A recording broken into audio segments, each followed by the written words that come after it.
Apa itu bisnis model kanvas?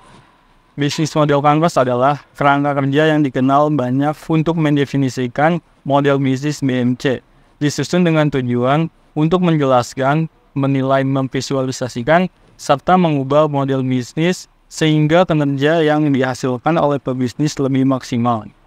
Model bisnis ini memiliki alur kerja yang cukup sederhana. Secara garis besarnya, alur mengalir dari satu elemen menuju elemen penting berikutnya.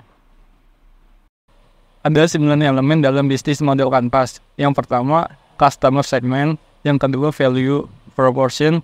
Yang ketiga ada channels. Yang keempat, customer relationship. Yang kelima ada revenue stream. Yang keenam ada key resources. Ketujuh ada key activities. Kedelapan ada key purpose. Yang kesembilan ada cost structure. Berikut adalah kerangka kerja bisnis model kanvas dari kelompok kami.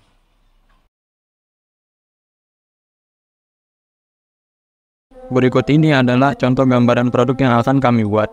Kami memilih menjalankan ide bisnis usaha kuliner dalam bidang minuman, yang kami beri nama es jeruk sari rasa. Es jeruk sari rasa merupakan minuman jeruk asli rendah gula dan kalori. Berikut ini merupakan komponen dari model bisnis BMC.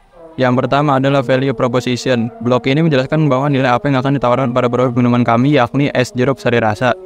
Di antaranya yakni, yang pertama, kami menekankan pada rasa alami jeruk dengan kualitas terbaik. Yang kedua, minuman sehat dan menyegarkan. Seperti yang dapat kita ketahui bahwa jeruk merupakan salah satu buah yang menjadi sumber dari vitamin C. Selain itu, es jeruk murni mampu membuat tubuh terhidrasi dengan baik. Yang ketiga, kami juga berinovasi agar tetap bisa mengikuti tren saat ini dengan menghadirkan berbagai varian rasa untuk memenuhi selera beragam pelanggan. Yang keempat, produk es jeruk sari rasa ini bisa diantar dengan cara membeli melalui platform seperti GoFood, GrabFood, dan ShopeeFood. Atau juga bisa dengan cara mengunjungi website yang telah disediakan. Yang kedua adalah customer segment. Yang pertama yang harus dimiliki dalam mulai bisnis ini adalah menentukan segmen pelanggan mana sih yang akan menjadi target pasar kita. Pada tahun 2012, Osterwalder dan Pickner yang juga merupakan penulis dari buku Business Model Generation menyebutkan bahwa pelanggan adalah komponen utama dari semua model bisnis. Berikut adalah pelanggan yang menjadi target atau segmen bisnis kami, yakni masyarakat umum, remaja, dan dewasa yang menyukai minuman segar dan beraroma jeruk.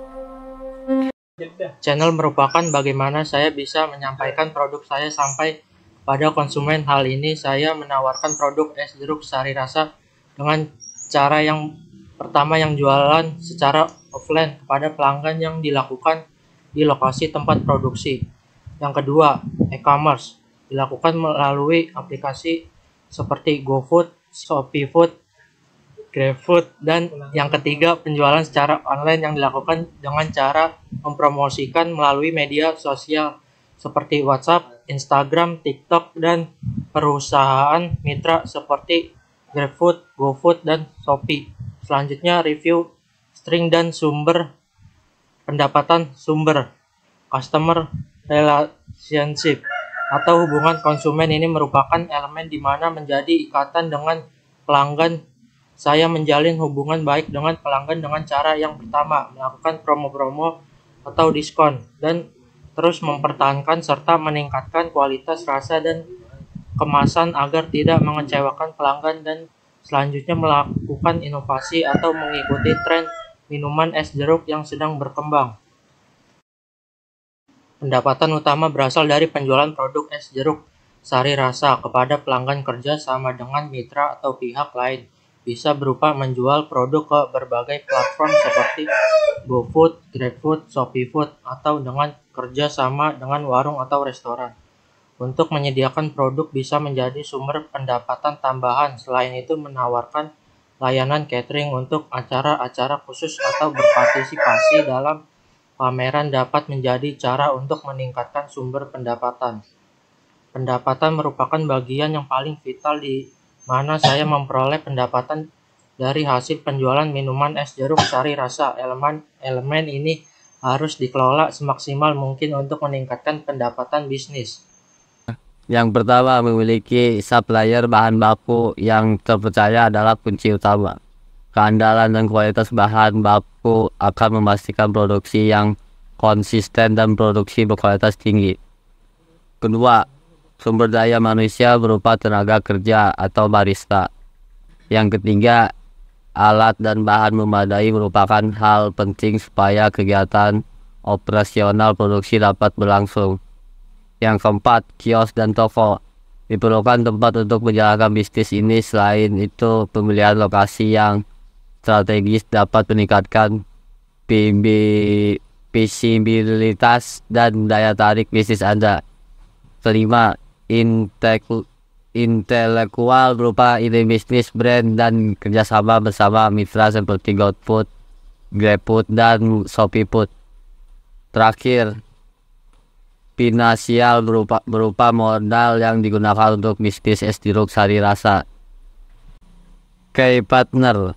Dalam hal ini, partner adalah supplier bahan baku dan perusahaan mitra seperti GrabFood, GoFood, dan ShopeeFood, serta melibatkan penjualan melalui cabang atau retail langsung kepada konsumen. Aktivitas menggambarkan tentang aktivitas apa saja yang harus dilakukan agar model bisnis tersebut berjalan lancar. Adapun beberapa aktivitas pokok yang dilakukan yaitu: pertama, menghadirkan iklan yang kreatif dan menarik berbagai platform seperti iklan di sosial media maupun melakukan promosi dengan media brosur pamflet untuk membangun brand awareness. Kedua, pameran produk di acara atau event tertentu. Ketiga, pelatihan karyawan melalui program pelatihan untuk memastikan pelayanan pelanggan yang luar biasa dan menjaga standar kualitas tinggi. Yang keempat, promosi di website atau sosial media dilakukan dengan cara aktif mempromosikan produk dan melakukan penawaran spesial melalui website resmi dan berbagai platform media sosial. Yang kelima, riset mengembangkan terus melakukan riset untuk mengembangkan menu yang inovatif dan sesuai dengan tren pasar. Cost structure adalah blok yang menjelaskan tentang biaya dilakukan dalam menjalankan model bisnis. Yang pertama adalah biaya bahan baku, yang kedua biaya gaji karyawan, yang ketiga biaya pemasaran dan promosi di berbagai platform seperti iklan di sosial media maupun melakukan promosi dengan media brosur atau pamflet. Biaya sewa tempat, biaya yang timbul dari penyewaan tempat atau fasilitas yang diperlukan untuk menjalankan bisnis. Biaya yang dikeluarkan untuk pelatihan karyawan di bisnis es jeruk sari rasa supaya memiliki keterampilan yang dibutuhkan.